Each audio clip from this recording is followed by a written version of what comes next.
Tokrat v občinskem informatorju župan Radencev podpisal pogodbo za sanacijo centra Boračeve, ki je bil prizadet v poplavah. Pediater Slobodan Maričič o virusnih in bakterijskih okužbah pri otrocih. Na mariborskem pokopališču odprli sočutno točko. Hotel Habakuk pod novim vodstvom. Na Muti so imeli komemoracijo v Bistriškem jarku. V Mariboru pa žalna slovesnost ob spominskem obeležju žrtvam. Mariborski nadškof o pomenu dneva vseh svetih in dnevu spomina na pokojne. Lepo pozdravljeni. V občini Radenci še odpravljajo posledice poplav iz leta 2023. Župan Roman Lelek nam je potrdil, da je tehnična pisarna Ministrstva za gospodarstvo potrdila 2 projekta. Za sanacijo centra Boračeve so že podpisali pogodbo z izvajalcem, tako da se bodo tega lotili v prihodnosti. Pripravljen pa imajo tudi razpis za izvajalca sanacije Titove ceste. Pred dnevi je župan občine Radenci podpisal pogodbo z izvajalcem za sanacijo centra Boračeve. Še vedno rešujemo probleme posledice poplav iz leta 2023. Lahko potrdim, da nam je tehnična pisarna ministrstva, pristojnega ministrstva za gospodarstvo potrdila 2 projekta, se pravi obnovo centra Boračeve v vrednosti malo več kot 250 000 evrov. Ta projekt moramo končati do aprila naslednjega leta, kompletno bo pa financiran iz državnih sredstev. Drug projekt, ki ga je župan omenil, pa je rekonstrukcija kanalizacijskega sistema in Titove ceste. V vrednosti 1 700 000, tudi ta sredstva smo pridobili na razpisu in tudi to mora biti končano do konca aprila prihodnjega leta. Center Boračeve bo zdaj deležen sanacije. Razpis za izbiro izvajalca za Titovo cesto teče. Potem pa nam je iz poplav ostala še ena cesta, to je glavna cesta vhod v park, ki pa jo bomo tudi naslednje leto reševali in tudi probali zaključiti do junija meseca, se pravi do občinskega praznika. Načrtujejo ali pa izvajajo še druge projekte. Delamo še ostale zadeve, kar nekaj cest obnavljamo tukaj v naselju Radenci, dodatno bomo postavljali še približno točno, mislim, da 78 teh solarnih luči za javno razsvetljavo. Kot sem povedal, režijski obraz je pripravljen na postavitev božične vasi, tako da dela je polno. Nenazadnje pa že snujejo tudi nove projekte, da bi izboljšali ali sanirali infrastrukturo po občini Radenci. Pediater Slobodan Maričič iz zdravstvenega doma Adolfa Drolca Maribor pojasnjuje, da je porast okužb v tem času popolnoma normalen pojav. Okoli 90% teh okužb so virusne, ostalo pa predstavljajo bakterijske in parazitne okužbe. Poudarjam, da se letos pojavljajo v enakem številu kot prejšnja leta. Med najpogostejše spadajo bruhanje in driska, ki so pričakovani simptomi za to sezono, ter povišana telesna temperatura. Ja, vse gre pravilno, tak. Pediater iz zdravstvenega doma Magdalena pojasnjuje, da je porast okužb v tem času popolnoma normalen pojav. Pričakovani čas v letu, da se dobesedno zvišajo virusne okužbe, znači več kot 90% pa so to virusne okužbe, potem so to kakšne bakterijske pa kakšne parazitarne.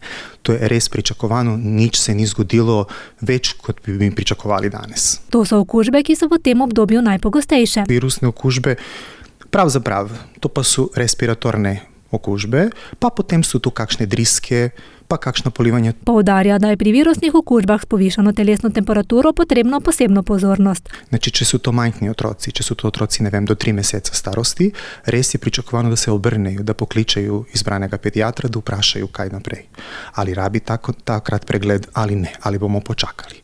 Na koncu pediater poznava tega pacijenta, pa ve, če so to kakšne še pridružene kronične bolezni, da ta otrok ima, res pa rabi pregleda prej. Za preprečevanje okužb priporočajo izvajanje preventivnih ukrepov. Pravilna higijena rok, pa potem dobra hidracija, pa potem pravilno znižanje telesne temperature, to bi bilo res dovolj. Da je kakšna prva pomoč, da starši sami to narede doma. Pravzaprav če jim nekaj ni jasno, lahko pokličejo pediatra, vprašajo. Pravilna doza zdravil je zelo pomembna, zato je priporočljivo, da starši za nasvet pokličajo pediatra. Včasih se zgodi, da starši dajo istu dozu, kot so dali prejšnjega leta, pa spet dajo zdaj.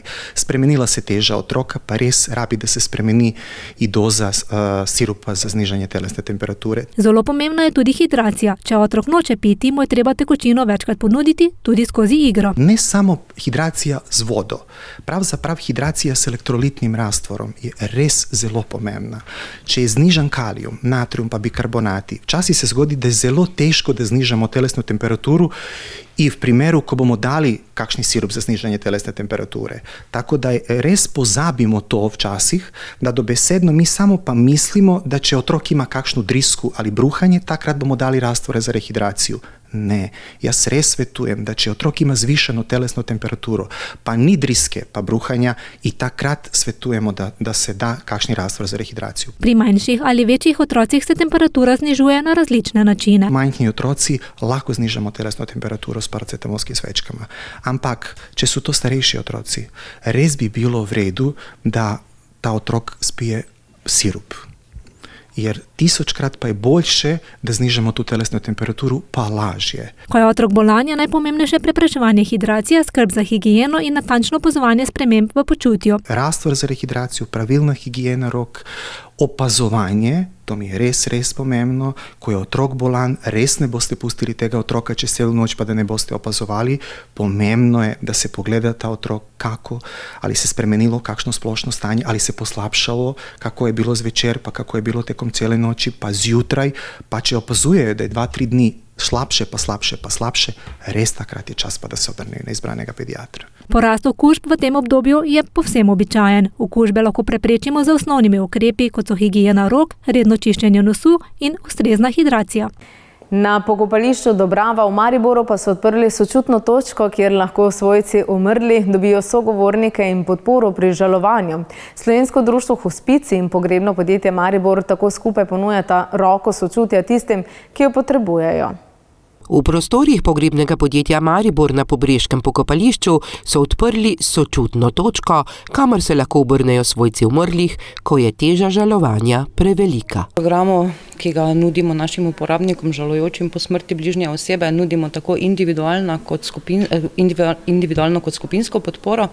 In sicer tukaj na sami sočutni točki bomo lahko opravljali te prve stike, prve informacije, podprli žalujoče v tem, da je žalovanje samo proces, ki rabi svoj čas, svoj prostor in da je pomembno, da si v njem podprt, slišan, da če potrebuješ pogovor, ni nekaj, kar se v naši družbi še vedno kaže kot sramotno ali da ni v redu.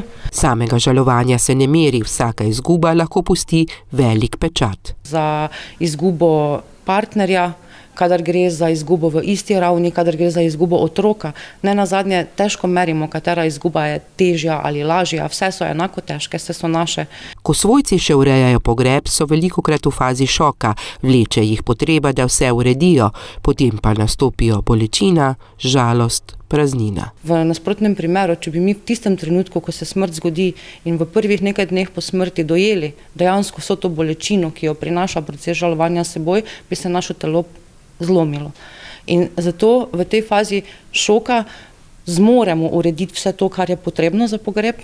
Je pa pomembno, da v tem času tudi dobimo informacije, kje lahko poiščemo to pomoč, če jo bomo potrebovali tekom procesa žalovanja.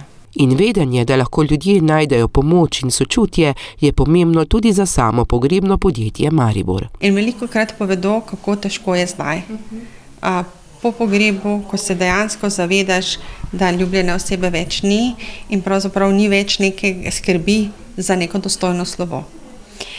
In velikokrat sem zaznala, da sem seveda si vzela čas, da poslušam, da poskušam nekako za nekimi ne ravno čisto strokovnimi, ampak po človeški plati na sveti pomagati. Zdaj bo lažje, pravi, se lahko žalujoče usmeri v sočutno točko.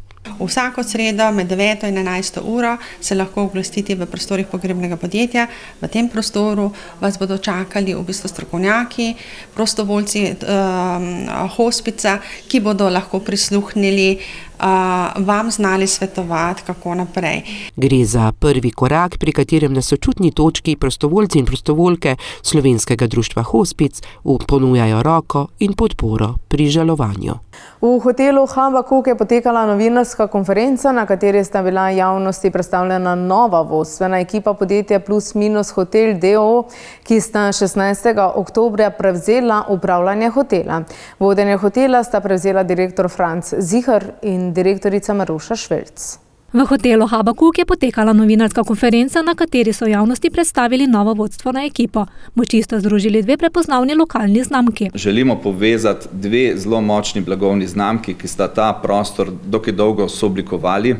To pomeni Vinak in pa Habakuk. Zato imam tudi danes na sebi, ker res vidimo to prihodnost v temu, da se povezuje vino, turizem, Pohorje. Obe blagovni znamki na svoj način predstavljata srce Maribora. Hotel Habakuk kot sinonim za udobje in gostoljubje in Vinak kot simbol tradicije, znanja, pa tudi ljubezni do vina. Njuna skupna vizija je jasna. Gostom in obiskovalcem želita ponuditi izkušnjo, ki presega zgolj bivanje ali kozarec vina. Želimo ustvariti zgodbo, v kateri vsak požirek in vsak trenutek v Habakuku nosi okus naše regije, našega značaja in pa naše kulture. Združitev predstavlja pomemben korak k večji prepoznavnosti Maribora kot destinacije, bogato vinsko tradicijo in sodobno hotelsko ponudbo. Skupaj želimo graditi prepoznavnost Maribora kot destinacije, kjer vino in gostoljubje dihata v istem ritmu. Prevzem ni bil enostaven, a z sodelovanjem zaposlenih je delovanje hotela potekalo nemoteno. Res ni bilo lahko, tudi še danes imamo kar nekaj težav z samim digitalnim prevzemom hotela, določeni servisi so še nedelujoči, ker se še čaka na potrditve, ampak vse stvari potekajo v to smer, da bi slej ko prej prišli do normalno delujočega hotela, kot je bil. V novem podjetju že načrtujejo prva obnovitvena dela. V prvi vrsti gremo naprej z samimi terasami. Tako da, kako bi rekel, se podelajo vse terase, da ni tega zunanjega izgleda takšen, kot je. To je zagotovo naloga številka 1. Potem pa čim več tega povezovanja med Habakukom in Vinagom.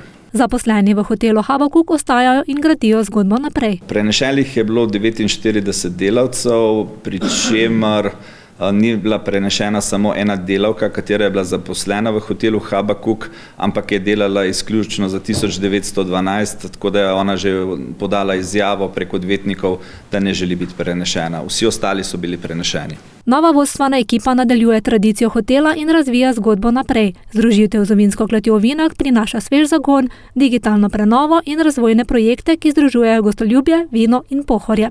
V bistriškem Jarku na Muti je potekala komemoracija v spomin na padle borce in ubite domačine v času druge svetovne vojne. Udeleženci pa so se spomnili tudi žrtev in izrazili spoštovanje do njihovega boja za svobodo. Poglejmo. V bistriškem Jarku je potekala komemoracija v spomin na padle borce in ubite domačine v času druge svetovne vojne. Komemoracija v spomin na padle borce in žrtve v drugi svetovni vojni in hkrati se bomo spomnili 80. obletnice zmage nad nacizmom in fašizmom, ki nam je prinesel svobodo in mir. Takšnih dogodkov se treba vedno spominjati, saj na žrtve pominjajo, da svoboda in mir nista samoumevna. Se kaj hitro lahko zgodi, da se zgodba vojne ponovi. Vidimo, da danes v svetu divja veliko vojn. Mi kot člani tega združenja opozarjamo na takšne stvari in seveda si želimo, da do vojn ne bi prišlo. Dogodek je obudil spomin na pretekle čase ter poudaril spoštovanje do vseh, ki so se borili za svobodo. Smo zelo hvaležni vsem padlim borcem in žrtvam v drugi svetovni vojni, v vseh vojnah za Slovenijo in dajmo vsi skupaj ohraniti to, kar imamo, svobodo in mir. Gre za vest preteklosti in opomnik, da je mir vrednota, ki jo moramo varovati tudi v prihodnje. Ponimamo se vseh tistih, ki so žrtvovali svoje življenja v drugi svetovni vojni in nekako z svojo žrtvijo, z tem, kar so dali za domovino, prispevali za to, kar smo danes tukaj na tej zemlji, v tej domovini Slovenci, tisto svoje najdražje življenje. Gre za tradicionalen dogodek, ki vsako leto združi številne udeležence. Vedno znova znova se tukaj zberejo naša godba, pevski zbor Klasje, nastopajo tudi otroci iz osnovne šole Muta in je en tak lep dogodek, vsako leto se izmenjuje lokacija ali Prnice, na vrhu Prnic ali pa tukaj pri spomeniku v Bistriškem jarku. Komemoracija v Bistriškem jarku tako ostaja prostor spoštovanja, spomina in upomina, da je mir temelj naše skupne prihodnosti. V Mariboru so v minulih dneh potekale številne žalne slovesnosti ob spominskih obeležjih, s katerimi so počastili tudi žrtve vojne za Slovenijo. V čast žrtvam so položili venec in izkazali spoštovanje do njihovega žrtvovanja za svobodo. Poglejmo. V Mariboru so potekale žalne slovesnosti v poklon žrtvam vojne za Slovenijo. S polaganjem vencem so izrazili spoštovanje do njihovega poguma in žrtvovanja za svobodo ter poudarili pomen ohranjanja spomina za vse žrtve. Padli za svobodo, za pravičnost, za našo državo, kot so žrtve generala Maistra, kot so žrtve v drugi svetovni vojni, pa tudi še posebej zlasti pa vse žrtve za domovinsko odcepitveno vojno Slovenije od jugoslovanske diktature. Slovesnost je potekala tudi ob spominskem obeležju žrtvam agresije Jugoslovanske ljudske armade na Slovenijo leta 1991. Ne glede na stran, na kateri se nahajajo, padli, mrtvi ali žrtve, si zaslužijo spoštovanje. In je primerno, da vse strani udeležene v dogodkih tem pokojnim pokažejo spoštovanje.